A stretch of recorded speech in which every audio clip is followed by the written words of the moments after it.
Assalamualaikum warahmatullahi wabarakatuh. Perkenalkan, kami dari kelompok 3 yang beranggotakan saya sendiri, Dava Febrianda, Devi Aprilia Lubis, Ersad Muhammad Al-Fatih, dan Nisa Fadilah. Kami dari kelompok 3 membawakan materi yang berjudul Pengertian Dasar Hukum Kegiatan Usaha dan Produk Bank Syariah. Baik, yang pertama ada pengertian bank syariah. Bank syariah merupakan bank yang menjalankan kegiatan usahanya berdasarkan prinsip syariah yang terdiri atas bank umum syariah dan bank pembiayaan rakyat syariah. Usaha pembentukan sistem ini didasari oleh larangan dalam agama Islam untuk memungut maupun meminjam dengan bunga atau yang disebut dengan riba, serta larangan investasi untuk usaha-usaha yang dikategorikan haram, di mana hal ini tidak dapat dijamin oleh sistem perbankan konvensional. Menurut Undang-Undang, bank syariah memiliki pengertian yaitu bank yang menjalankan kegiatan usahanya berdasarkan prinsip syariah dan menurut jenisnya terdiri atas bank umum syariah dan bank pembiayaan rakyat syariah. Sejarah bank syariah. Awal mula kegiatan bank syariah yang pertama kali dilakukan adalah di Pakistan dan Malaysia pada sekitar tahun 1940-an. Kemudian di Mesir pada tahun 1963 berdiri Islamic Rural Bank di desa Itegamer Bank. Di Uni Emirat Arab baru tahun 1975 dengan berdirinya Dubai Islamic Bank. Kemudian di Kuwait pada tahun 1977 berdiri Kuwait Finance House yang beroperasi tanpa bunga. Selanjutnya kembali di Mesir pada tahun 1978 berdiri bank syariah yang diberi nama Faisal Islamic Bank. Di Siprus tahun 1983 berdiri Faisal Islamic Bank of Kibris. Kemudian di Malaysia, bank syariah lahir tahun 1983 dengan berdirinya Bank Islam Malaysia Berhad. Dan pada tahun 1999 lahir pula Bank Bumi Putra Muamalah. Di Iran, sistem perbankan syariah mulai berlaku secara nasional pada tahun 1983 sejak dikeluarkannya Undang-Undang Perbankan Islam.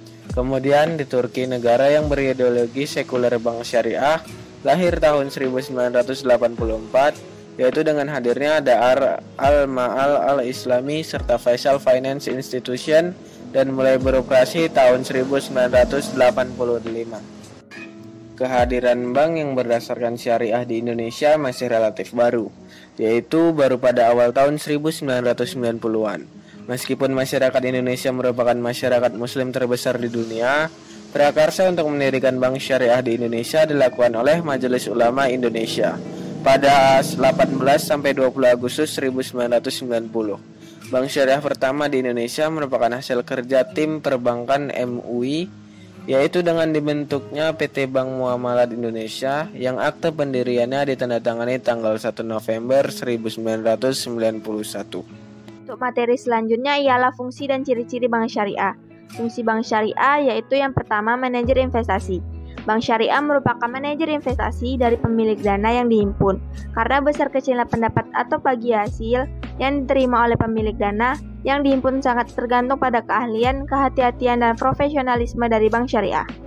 Bank syariah bisa melakukan fungsi ini berdasarkan kontrak mudharabah. Bank atau di dalam kapasitasnya sebagai seorang mudharib, yaitu seseorang yang melakukan investasi dana-dana pihak lain.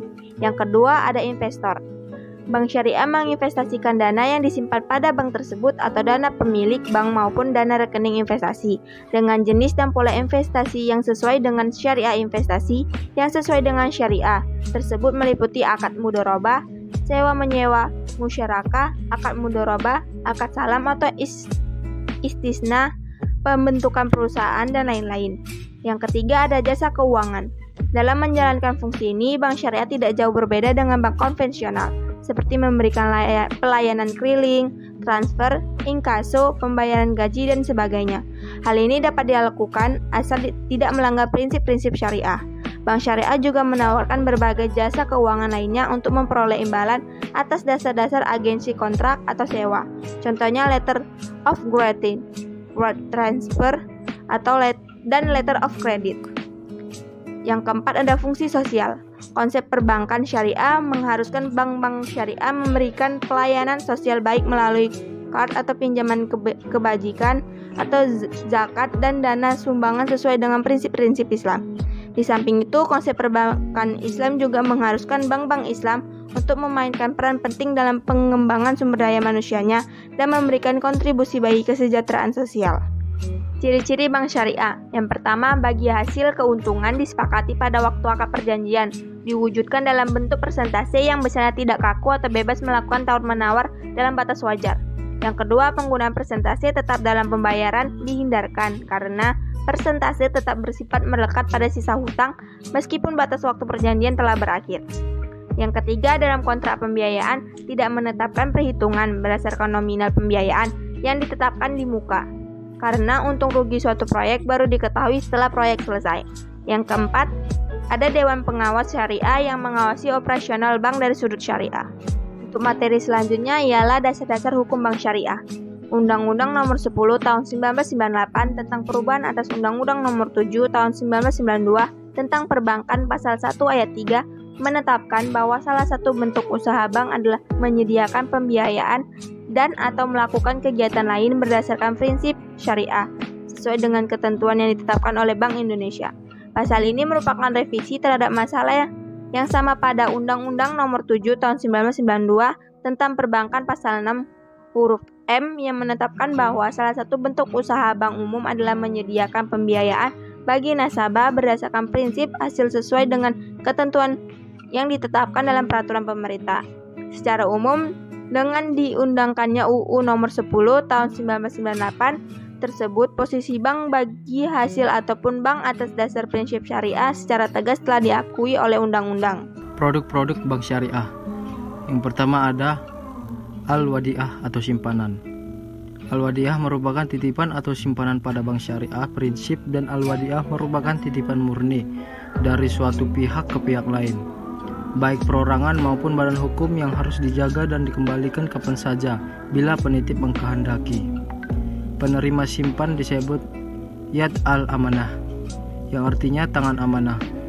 Si penyimpan tidak bertanggung jawab atas segala kehilangan atau kerusakan yang terjadi pada titipan, selama hal itu bukan akibat dari kelalaian atas kecerobohan yang bersangkutan dalam memelihara barang titipan. Prinsip Ad al-Amanah atau tangan amanah menjadi Yad ad-Damanah atau tangan penanggung. Pengacu pada prinsip Yad ad-Damanah, bank sebagai penerima dana dapat memanfaatkan dana titipan seperti simpanan giro dan tabungan. Juga deposit berjangka untuk memanfaatkan bagi kepentingan masyarakat dan kepentingan negara. Yang kedua ada pembiayaan dengan bagi hasil. Penyaluran dana dalam bank konvensional kita kenal dengan istilah kredit atau pinjaman. Sedangkan dalam bank syariah untuk penyaluran dananya kita kenal dengan istilah pembiayaan. Jika dalam bank konvensional keuntungan bank diperoleh dari bunga yang dibedakan, maka dalam bank syariah tidak ada istilah bunga, tapi bank syariah menerapkan sistem bagi hasil. Prinsip bagi hasil dalam bank syariah yang diterapkan adalah dalam pembiayaan dapat dilakukan dalam 4 akad utama. Yang pertama ada al-musyarakah, yang kedua ada al-mudarobah, yang ketiga al-muza'arah, dan yang keempat adalah al-musaqah. Untuk lebih jelasnya, keempat macam prinsip utama dibagi dalam bank syariah yang di atas kan diuraikan sebagai berikut. Al-musyarakah. Al-musyarakah merupakan akad kerjasama antara dua pihak atau lebih untuk melakukan usaha tertentu. Yang kedua adalah al-mudarobah. Al-mudarobah merupakan akad kerjasama antara dua pihak, di mana pihak pertama menyediakan seluruh modal dan pihak lain menjadi pengelola. Keuntungan dibagi menurut kesepakatan yang dihitungkan dalam kontrak. Yang ketiga ada al-muza'arah. Al-muza'arah merupakan kerjasama pengelolaan pertanian antara pemilik lahan dengan penggarap. Pemilik lahan menyediakan lahan kepada penggarap untuk ditanami produk pertanian dengan imbalan bagian tertentu dari hasil panen. Dalam dunia perbankan, kasus ini diaplikasikan untuk pembiayaan bidang plantation atau dasar bagi hasil panen. Dan yang keempat adalah al-musaqah. Pengertian al-musaqah adalah bagian dari al-muza'arah, yaitu penggarap hanya bertanggung jawab atas penyiraman dan pemeliharaan dengan menggunakan dana dan peralatan mereka sendiri. Selanjutnya yang ketiga adalah bai al-murabahah. Bai al-murabahah merupakan kegiatan jual beli pada harga pokok dengan tambahan keuntungan yang disepakati. Dalam hal ini, penjualan harus terlebih dahulu memberitahukan harga pokok ini jika ia beli ditambah keuntungan yang diinginkannya. Sebagai contoh, harga pokok barang atau gunung pelawan 100.000, keuntungan yang diharapkan adalah sebesar 5.000, sehingga harga jualnya 105.000. Kegiatan bai al-murabahah ini baru dilakukan setelah ada kesepakatan dengan pembeli. Keempat ada bai as-salam. Bai as-salam adalah pembelian barang yang diserahkan kemudian hari, sedangkan pembayaran dilakukan di muka. Prinsip yang harus dianut adalah harus diketahui terlebih dahulu jenisnya, kualitas dan jumlah barang, dan hukum awal pembayaran harus dalam bentuk uang. Sebagai contoh, seorang petani cengkeh yang bernama Nuryan Migami hendak menanam cengkeh dan membutuhkan dana sebesar 200 juta untuk 1 hektar. Bank Syariah menyetujui dan melakukan akad di mana Bank Syariah akan membeli hasil cengkeh tersebut sebanyak 10 ton dengan harga 200 juta selama 1 tahun. Pada saat jatuh tempo, petani harus menyerahkan cengkeh sebanyak 10 ton. Kemudian, Bank Syariah dapat menjual cengkeh tersebut dengan harga yang relatif tinggi. Yang kelima ada bai al-istina. Bai al-istina adalah bentuk khusus dari akad bai as-salam. Oleh karena itu, ketentuan dalam bai al-istina mengikuti ketentuan dari aturan bai as-salam. Pengertian bai as-istina adalah kontrak penjualan antara pembeli dengan produsen atau pembuat barang. Kedua belah pihak harus saling menyetujui atau sepakat lebih dahulu tentang harga dan sistem pembayaran. Yang keenam ada al-ijarah atau leasing. Al-ijarah merupakan akad pemindahan hak guna atau barang atau jasa melalui pembayaran upah sewa tanpa diikuti dengan pemindahan kepemilikan atas barang itu sendiri. Dalam praktiknya, kegiatan ini dilakukan oleh perusahaan leasing, baik itu kegiatan operating lease atau financial lease. Yang ketujuh adalah al-wakalah atau amanat. Wakalah atau wakilah artinya penyerahan atau pendelegasian antara pemberian mandat dari satu pihak ke pihak lain. Mandat ini harus dilakukan sesuai dengan yang telah disepakati oleh si pemberi mandat. Dan yang ke-8 ada pengertian al-kafalah. Al-kafalah adalah jaminan yang diberikan penanggung kepada pihak ketiga untuk memenuhi kewajiban pihak kedua atau yang ditanggung. Dapat pula diartikan sebagai pengalihan tanggung jawab dari suatu pihak ke pihak lain. Dalam dunia perbankan dapat dilakukan dalam hal pembiayaan dengan jaminan seseorang.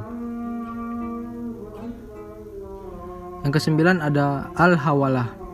Al-hawalah merupakan pengalihan utang dari orang yang berutang kepada orang lain yang wajib menanggungnya, atau dengan kata lain pemindahan beban utang dari suatu pihak ke pihak lain. Dalam dunia keuangan dan perbankan dikenal dengan kegiatan ajang piutang atau factoring.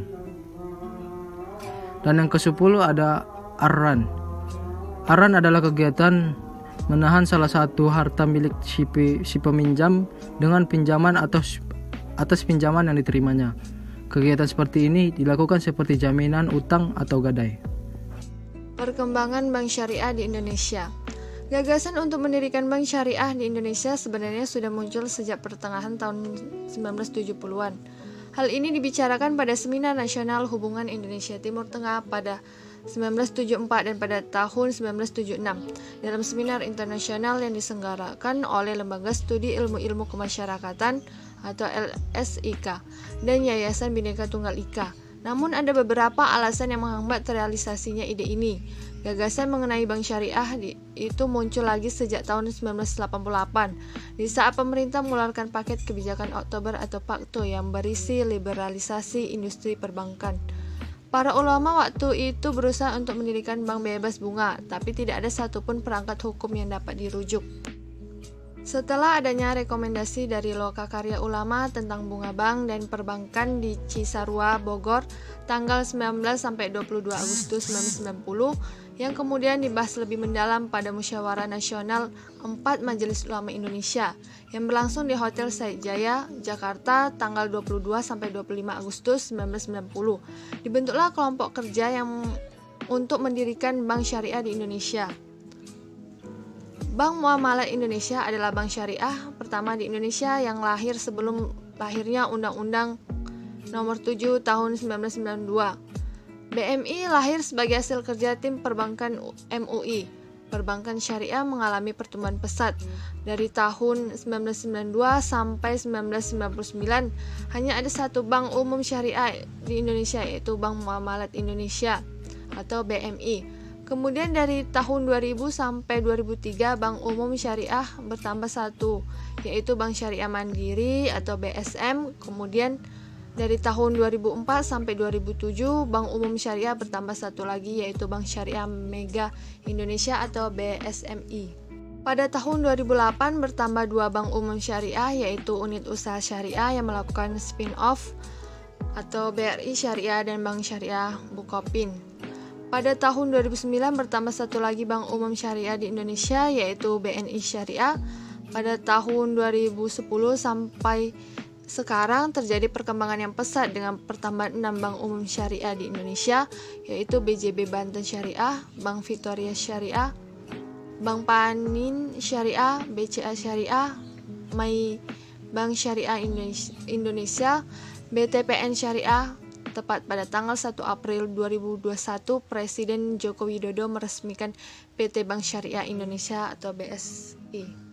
Kesimpulan dari uraian kita sepakati bersama bahwa perbankan Islam adalah lembaga keuangan yang menjalankan aktivitas perbankan konvensional murni yang tidak sama sekali ada kaitannya dengan kegiatan keagamaan yang akan menimbulkan kontradiksi apabila terjadi sebuah kesalahan. Maka agama Islam termasuk di dalamnya umat Islam itu akan tersalahkan. Namun dalam kegiatan perbankan Islam tidak boleh menyimpang dari landasan dan prinsip-prinsip Islam itu sendiri. Karena timbulnya perbankan Islam adalah untuk menyempurnakan dari sistem sosialis dan konvensional yang bukan saja berorientasi pada profitabilitas, tapi juga bagaimana perbankan Islam itu sendiri mengedepankan etika dan moral dalam berbisnis di dunia perbankan yang dapat menciptakan sebuah kegiatan perbankan yang efektif dan efisien, bebas dari riba, gharar, masyir, dan lain-lain, sehingga dapat berimplikasi pada pembangunan ekonomi, kesejahteraan rakyat, menciptakan pasar ekonomi yang sehat, dan menghilangkan paradigma zalim. Baiklah, sekian pemaparan materi dari kami kelompok 3. Lebih dan kurang kami mohon maaf. Apabila ada kesalahan kata dan kekurangan kami mohon maaf. Wabillahi taufiq wal hidayah. Wassalamualaikum warahmatullahi wabarakatuh. Terima kasih.